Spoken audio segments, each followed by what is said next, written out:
Hey everybody, Poker Dad here. So tonight I've been just reviewing a bunch of my hands that I played in a session earlier today, which I finished down in. It wasn't a great session. And this is a hand that I remember playing, and at the time when I played it, I felt like I might have actually misplayed this hand.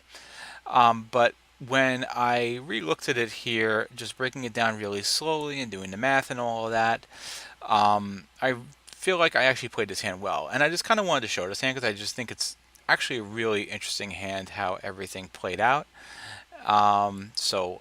Without further ado, let me go into this hand here. So as you can see, I am in the big blind here with Ace Queen offsuit. Always a great hand to start with. And we get a limp here from a recreational player, of course, as only recreational players would do. And here we get a really strange $1 raise over the limper, which really makes no sense at all. But that's not important. So, of course, here I decide to 3-bet the player who bets $1 here. I could have made it $5 here, but I made it 4 at the time. And we get a call here from the recreational player, and this player who bet $1 folded out. So it's actually very strange. You don't really see this very often. Right away, this is such a strange hand because you don't see it very often that the preflop raiser folds out while the limper decides to call the 3-bet. It's definitely a very strange situation here. So I'm actually going to pump Flopzilla in here real quick. And I did that, and I should have actually done Ace of Diamonds, Queen of Clubs. So Ace of Diamonds and Queen of Clubs. And I'm going to show you, I have just created this projected limper. This is like this is my projected limper range. So I kind of just came up with this off the top of my head of what I've been seeing the limpers do, the recreational players do here. When they continue. And this is, of course, such, I can actually, I really should have all these aces in here too, actually, because, these guys do that too. Actually, I'm going to just override this real quick. Actually, I just realized something that you might not be able to see this. Hang on. I apologize. I realized I cropped the screen, so you might not be able to see the Flopzilla. How can I resolve this situation here? Oh, I know what I can do. I apologize. This video is a little messy already. Let me open up Equilab. I could actually transfer my ranges over to Equilab. Bear with me. This video will make some kind of sense. Right, that wasn't the right Equilab. I have 2 Equilabs. So let's do it this way. Because I could easily do this in Equilab and it would make sense to you guys. And you can see it on the screen. Bam, there is Equilab on the screen that I know you guys can see. So I am in the big blind with Ace of Diamonds and Queen of Clubs. And the range that I have given him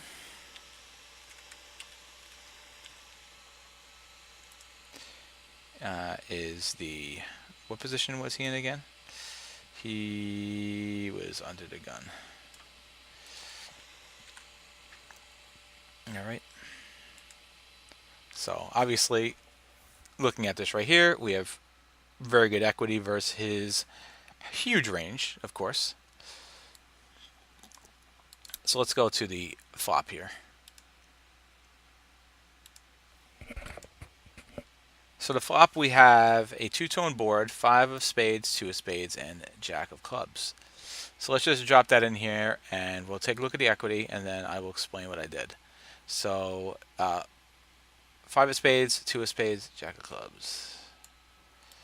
So 5 of spades, 2 of spades, and Jack of clubs. Okay. Now, my equity here, I'm actually going to change his range in a second. I'm going to adjust it to say I have 2 options here. Okay.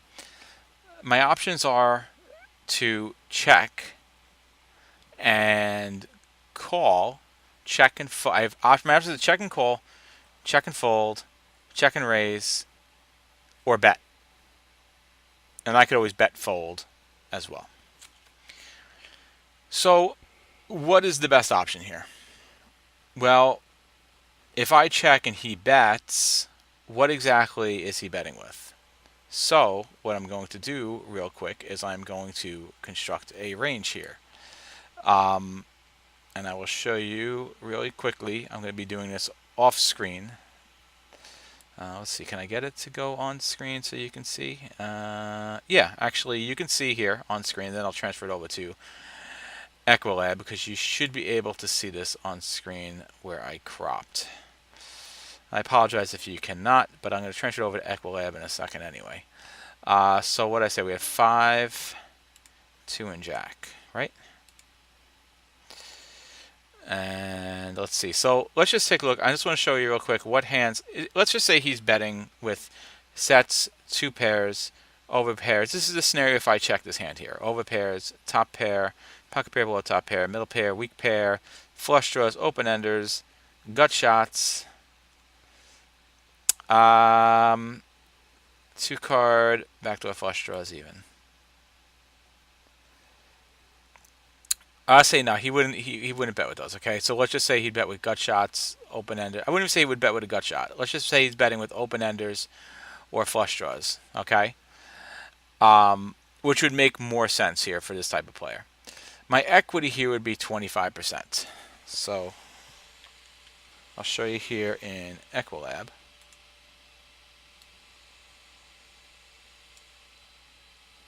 Let's change his range.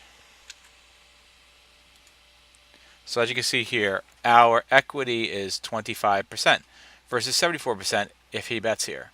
So unless he bets half pot, it's never going to be profitable for me to call this bet here.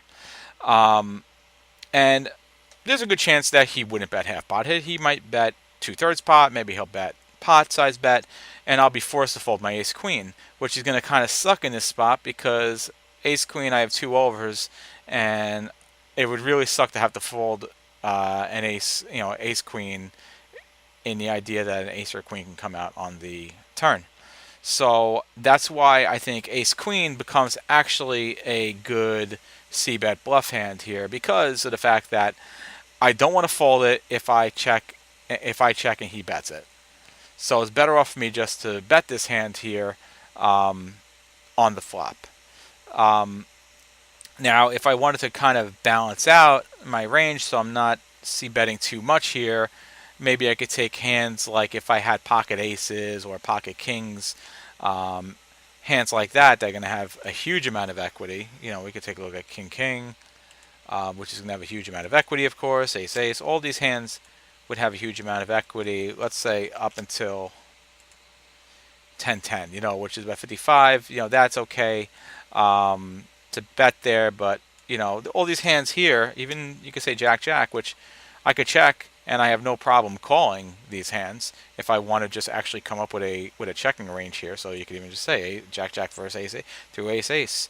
Even though jack jack is a set, I might be better off just check calling it here or check raising it here, and have hands like ace queen in my betting range because if you take a look at a board like this, I have so many potential bluffs on this board here that I can actually, because I could have like just all these suited aces, all these potential flush hands possibly, that I could actually be that I could actually use ace queen as a hand that I definitely want to bet here. Again, because I just don't want to have to check call it, and I don't want to check fold it. I definitely don't want to check ace queen and have to fold to any kind of bet if I'm not getting the correct odds. So that is what I do here. Is I do bet it here, and he calls it, which is perfectly fine.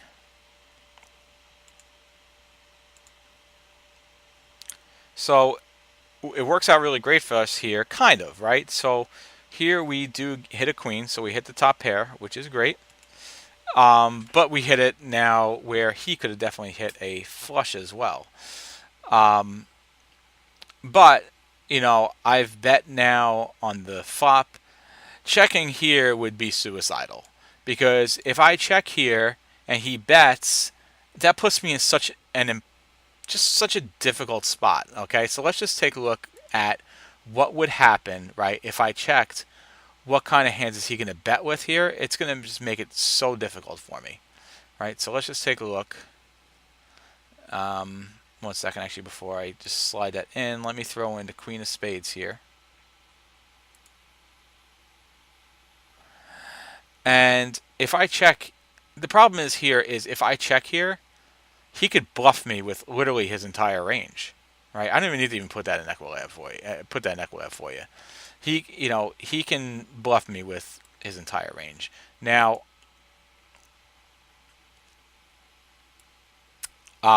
let's say he called with all the hands that I said that he might. Let me just get my Ace of Diamonds and Queen of Clubs back in there.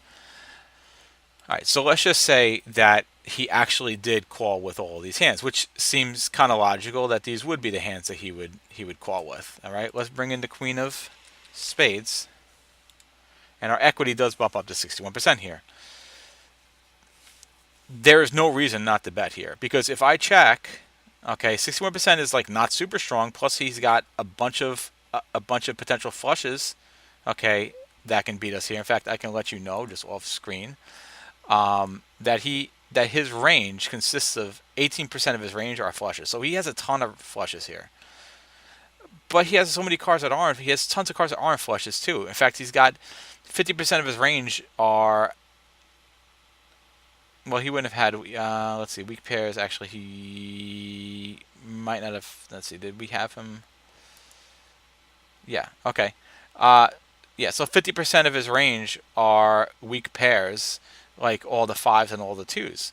Well, he can bet, if we check, he can bet all of his fives and all of his twos, and he has a ton of them. A ton of fives and twos, as you can see here in his range. I will show you. Right? Look at all the fives he has. Look at all the twos he has. He can bet all of those. So even though we could be behind, he could definitely have a flush here. If we check here, he could bluff us off the pot. If he bets, I mean, it almost makes like I have to say, well, he could definitely be on a flush. So that's why I got to bet here. And the good thing is, if I bet here, there's a very good chance that this player here is going to raise me if he has a flush. He'll tell me he has a flush, and if he raises me, great, I can fold. You know, if he raises me as a bluff, great, I can fold. Good for him. He bluffed me off the pot. I don't have any spades, so I'm not blocking any spades. So I could easily fold this here. But obviously the correct play here is absolutely to bet this. And also, let's not forget, this is a recreational player. And he can call me with hands. This guy absolutely could call me with hands, like still a pair of fives or even a pair of jacks, which he called me with on the flop. So these types of players get very, very sticky with their hands. And, you know, even on a board like this, which is a disgusting looking board, these players can absolutely call with hands worse than a flush. So what I'm going to show you, let's just throw in his range, his continuation range here, which would be a straight flush, a flush, a straight, a set, two pair, over pair, top pair. Because he's a sticky, could be a sticky recreational player. We're gonna keep him with all pairs. All right, and we'll have the flush. You're gonna see here he's continuing with literally 100% of his range. He's not folding anything. Even all these flush draws, he's not folding anything. This guy, right? 100% of his range he is calling us with. And just to make sure it shows up properly in Equilab,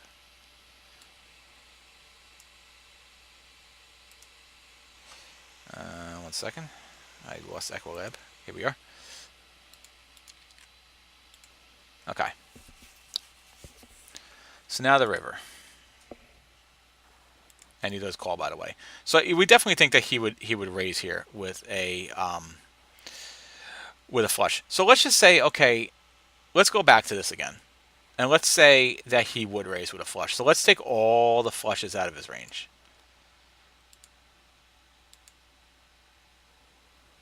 Okay, and let's throw that into Equilab again real quick.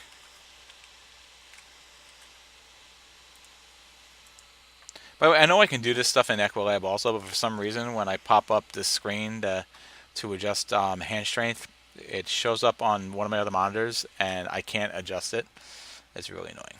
That's why I got to do it this way. I apologize. I have not yet figured out how to fix this yet, and you can click this button here and do that. So obviously now, if we take out all of his flushes, we are disgustingly ahead of him. The only hands that he could have at this point that are beating us are a set of twos and a set of fives, and he has some two pairs also that he could have in Queen Jack, Queen 5, Queen 2, Jack 5, and Jack 2. He has no over pairs or anything like that. You can see here in the screen here. So he has all the, he has these potential two pairs that he could always have. Um, and everything else we're beating. So we're so far ahead of his range right here that when he doesn't raise, we feel pretty confident he doesn't have a flush. It would be nicer if we had a spade in our hand, but still, just from simple hand reading. And could he have a flush and he doesn't raise it? Absolutely. But I'm going to bank on the fact he doesn't have a flush here. And if he does, then you know what? It is what it is. And a 5 of clubs comes out, which is definitely an interesting hand. What the great thing about the 5 of clubs is here, it definitely almost takes away, sure, this is global poker. Global poker loves their quads, but it takes away really the chances that he had a set of fives. Now we could always still have a full house, which is possible. But again, even a hand like that, maybe it raises. Maybe it's raising as a bluff. Maybe not. I guess probably a set is not raising on a flush board. But still, this is a great spot to continuation bet here. If he raises again, we could always fold here. But there are definitely still hands that we're beating. Any two that he could have had, any jacks that he could have had. Plus, it's also possible, unlikely, even though I don't have it in his range, that he could have a weak queen here as well. A little bit less likely, but still, I think we have enough to be able to bet here. In fact, let's just see. Okay, if we bet here, what is he continuing with? We got the 5 of clubs here, right? So what is he continuing with here? He's, of course, continuing with quads. Again, probably going to raise those. But again, if he raises, that's fine. We could always just fold. Queen 5, Jack 5, 2, 2 for the full houses. He's got some full houses. What percentage? 5% full houses. We took all the flushes out of his range. We took all the straights out of his range. He does have a bunch of fives, too. He's got actually a lot of potential fives in his range as well. Over pairs, two pairs, and top pairs. Now again, I didn't put those other hands in his range, so this is actually going to show me being in really bad shape here. When I do that. But still, this is a hand that I'm definitely going to want to bet here. And he could... The question is like, oh, you always say, well, could he call me with worse? Well, he could call me with worse. He can call me with still a pair of twos, which is always possible here. He can call me with a pair of jacks, and he could always call me with worse queens as well. So this is a hand I definitely think I can bet here. And he does call it. And he flips over two pair, jacks and queens, which is fine. I lost the hand, but I think the hand was played fine. I did it, the flop bet, I did the flop bet because I didn't want to get bluffed off the pot, and it was the same exact thing with the turn. I didn't want to get bluffed off the pot, and I did believe here that I could bet for value here. So the question is, oh, okay, if I were to check here, again, I'm just in like such a tough spot here. Because the fact that if I check here and he bets, he could still, again, be betting with a worse queen, could be betting with a worse jack. He may not know to check back here being a recreational player. Of course, playing versus these guys, it makes it definitely tougher in this situation, especially being out of position. And would this have been an easier hand to play in position? Sure. But in the end, I believe I did I do believe I played this hand correctly. Now, if you disagree, that's great, and please leave me a comment, and I would love to hear any kind of feedback on this hand if you think this hand should have been played differently. But I think I played it correctly, and I definitely think it was a very interesting hand. So, if you like what you saw, do me a favor, please subscribe, click the like button, all that other good stuff, and until next time, Poker Dad.